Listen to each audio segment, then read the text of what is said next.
A company called Von Duprin introduced exit devices in the United States in 1908 to make it so people could get out of a public building in an emergency.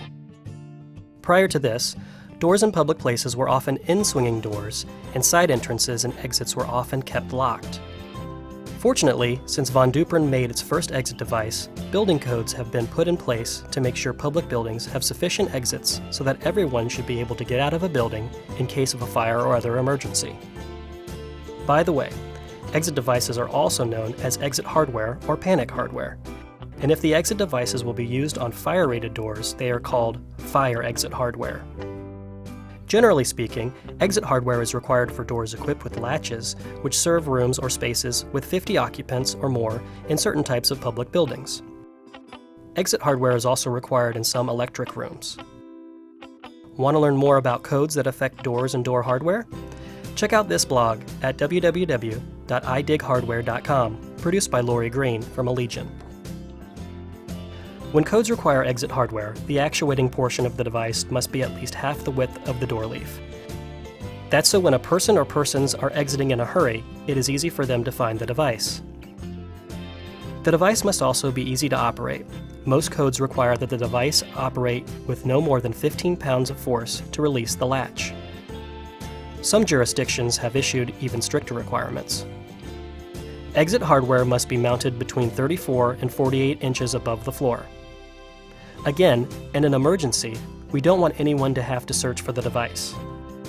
And, very importantly, no additional locking device can be installed on a door that is required to have an exit device.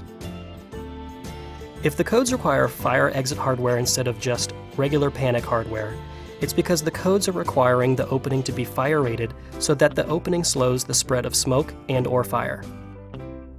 One of the most popular features on panic hardware is called dogging.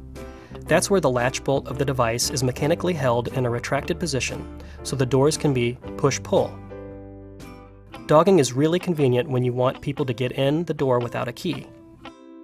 But dogging by a mechanical means is never allowed on fire exit hardware because a retracted latch bolt would not help slow the spread of smoke and/or fire.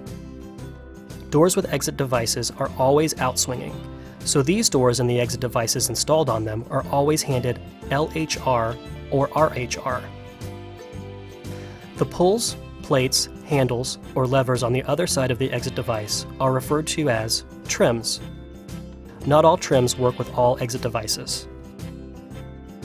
My favorite comment about exit hardware is in the form of a piece of advice. Always note where the nearest exits are. For example, at a movie theater, make a mental note when you enter how you would exit in an emergency. There is a lot more to learn about exit hardware, but if you grasp the basics presented here, you are well on your way to understanding the very important world of exit hardware. Look for more videos.